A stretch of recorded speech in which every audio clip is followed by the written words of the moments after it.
പ്രിയമുള്ളവരെ, വിശുദ്ധ ബൈബിളിനെ ആസ്പദമാക്കിക്കൊണ്ട് ഞങ്ങൾ സംപ്രേഷണം ചെയ്യുന്ന ഒരു ചാനലാണ് ബൈബിൾ വചനങ്ങൾ എന്ന ഈ ചാനൽ കൂടി വിശുദ്ധ ബൈബിളിലെ പഴയ നിയമത്തിലെ ഉൽപ്പത്തി പുസ്തകം മുതൽ പുതിയ നിയമത്തിലെ വെളിപാടിന്റെ പുസ്തകം വരെയുള്ള എല്ലാ അധ്യായങ്ങളും ഉൾക്കൊള്ളിക്കുവാൻ ഞങ്ങൾ ശ്രമിക്കുകയാണ്.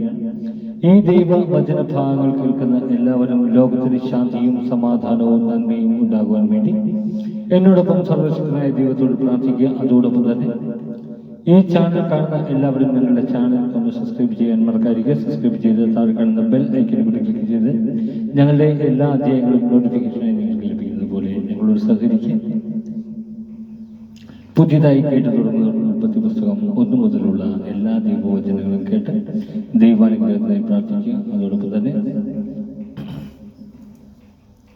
എനിക്ക് വേണ്ടി കൂടി സർവശക്തനായ ദൈവത്തോട് പ്രാർത്ഥിക്കുക. നിങ്ങളുടെ എവിടെയും പ്രാർത്ഥനാ നിർഭരമായ സഹകരണം തുടർന്ന് പ്രതീക്ഷിച്ചുകൊണ്ട്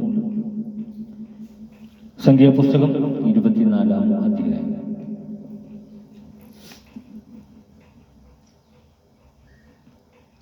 ഇസ്രായേലിനെ അനുഗ്രഹിക്കുന്നത് കർത്താവിന് പ്രസാദകരമെന്ന് മനസ്സിലാക്കിയപ്പോൾ മുൻ അവസരങ്ങളിൽ ചെയ്തതുപോലെ ശകുനം നോക്കാൻ പോകാതെ ബാലാം മരുഭൂമിയിലേക്ക് മുഖം തിരിച്ച് നിന്നു. അവൻ കണ്ണുകൾ ഉയർത്തി ഗോത്രങ്ങൾ അനുസരിച്ച് ഇസ്രായേൽ പാളയമടിച്ചിരിക്കുന്നത് കണ്ടു. ദൈവത്തിന്റെ ആത്മാവ് അവന്റെ മേൽ ആവസിച്ചു. അവൻ പ്രവചിച്ചു പറഞ്ഞു: ബയോറിന്റെ മകൻ ബാലാമിന്റെ പ്രവചനം, ദർശനം ലഭിച്ചവന്റെ പ്രവചനം. ദൈവത്തിന്റെ വാക്കുകൾ ശ്രവിച്ചവൻ, സർവശക്തനിൽ നിന്ന് ദർശനം സിദ്ധിച്ചവൻ, തുറന്ന കണ്ണുകളോടെ സമാധിയിൽ ലയിച്ചവൻ പ്രവചിക്കുന്നു. യാക്കോബേ, നിന്റെ കൂടാരങ്ങൾ എത്ര മനോഹരം! ഇസ്രായേലേ, നിന്റെ പാളയങ്ങളും വിശാലമായ താഴ്വര പോലെയാണവ. നദീതീരത്തെ ഉദ്യാനങ്ങൾ പോലെയും. കർത്താവ് വട്ടം കാരകിൽ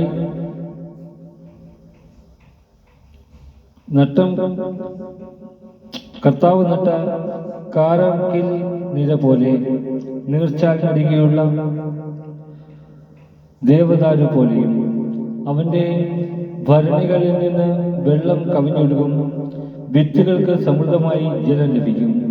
അവന്റെ രാജാവ് അനാഥിനേക്കാൾ ഉന്നതനായിരിക്കും. അവന്റെ രാജ്യം മഹത്വമണിയും. ദൈവം ഈജിപ്തിൽ നിന്ന് അവനെ കൊണ്ടുവന്നു. അവന് കാട്ടുപോത്തിന്റെ കരുത്തുണ്ട്. ശത്രു ജനതകളെ അവൻ സംഹരിക്കും. അവരുടെ അസ്ഥികൾ അവൻ തകർക്കും. അവന്റെ അസ്ത്രങ്ങൾ അവരെ പിളർക്കും. സിംഹത്തെ പോലെയും സിംഹിയെ പോലെയും അവൻ പതുങ്ങിക്കിടക്കുന്നു. അവനെ ഉണർത്താൻ ആർക്ക് ധൈര്യമുണ്ടാവും? നിന്നെ അനുഗ്രഹിക്കുന്നവർ അനുഗ്രഹീതർ, നിന്നെ ശപിക്കുന്നവൻ ശാപഗ്രസ്തൻ. ബാലാമിനെതിരെ ബാലാക്കിന്റെ കോപം ജ്വലിച്ചു. അവൻ കൈ കൂട്ടിയിടിച്ചുകൊണ്ട് പറഞ്ഞു: എന്റെ ശത്രുക്കളെ ശപിക്കാൻ ഞാൻ നിന്നെ കൊണ്ടുവന്നു. എന്നാൽ 3 പ്രാവശ്യവും നീ അവരെ അനുഗ്രഹിച്ചിരിക്കുന്നു. അതിനാൽ നിന്റെ ദേശത്തേക്ക് ഓടിക്കൊള്ളുക.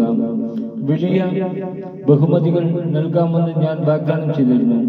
എന്നാൽ കർത്താവ് നിനക്ക് അത് നിഷേധിച്ചിരിക്കുന്നു.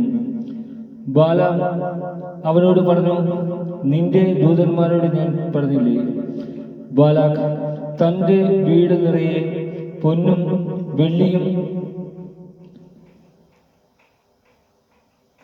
തന്നാൽ പോലും കർത്താവിന്റെ കൽപ്പനയ്ക്കപ്പുറം സ്വമേധയാ നന്മയോ തിന്മയോ ചെയ്യാൻ എനിക്ക് സാധിക്കുകയില്ല. കർത്താവ് അരുളി ചെയ്യുന്നതെന്തോ അത് ഞാൻ പറയും എന്ന്.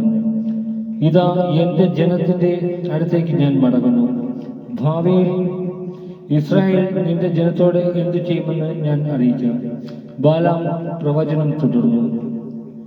ബയോറിന്റെ മകൻ ബാലാമിന്റെ പ്രവചനം, ദർശനം ലഭിച്ചവന്റെ പ്രവചനം. ദൈവത്തിന്റെ വാക്കുകൾ ശ്രവിച്ചവൻ, അത്യുന്നതന്റെ അരികിൽ പങ്കുചേർന്നവൻ. സർവശക്തനിൽ നിന്ന് ദർശനം സിദ്ധിച്ചവൻ, തുറന്ന കണ്ണുകളോടെ സമാധിയിൽ ലയിച്ചവൻ പ്രവചിക്കുന്നു. ഞാൻ അവനെ കാണുന്നു, എന്നാൽ ഇപ്പോഴും ഞാൻ അവനെ ദർശിക്കുന്നു. എന്നാൽ അടുത്തല്ല, യാക്കോബിൽ നിന്ന് ഒരു നക്ഷത്രം ഉദിക്കും, ഇസ്രായേലിൽ നിന്ന് ഒരു ചെങ്കോൽ ഉയരും. അത് മോവാബിന്റെ നെറ്റിത്തടം തകർക്കും, ക്ഷേത്രത്തിന്റെ പുത്രന്മാരെ സംഹരിക്കുകയും ചെയ്യും.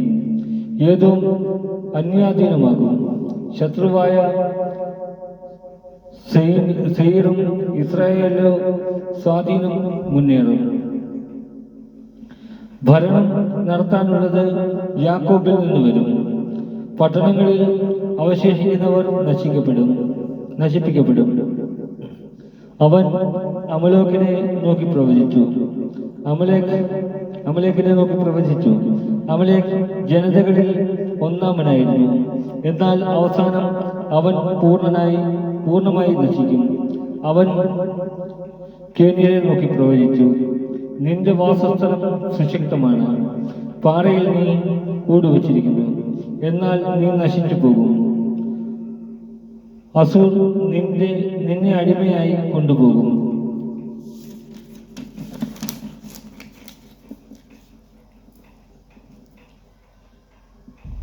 ബാലാം പ്രവചനം തുടർന്നു, ദൈവം ഇത് ചെയ്യുമ്പോൾ ആര് ജീവനോടെ ഇരിക്കും? കിത്തിമിൽ നിന്ന് കപ്പലുകൾ പുറപ്പെടും, അസൂറിനെയും ഏബറിനെയും പീഡിപ്പിക്കും, എന്നാൽ അവനും നാശമടയും. ബാലാം സ്വദേശത്തേക്ക് മടങ്ങി, ബാലാഖ് തന്റെ വഴിക്കും പോയി. നമ്മുടെ കർത്താവ്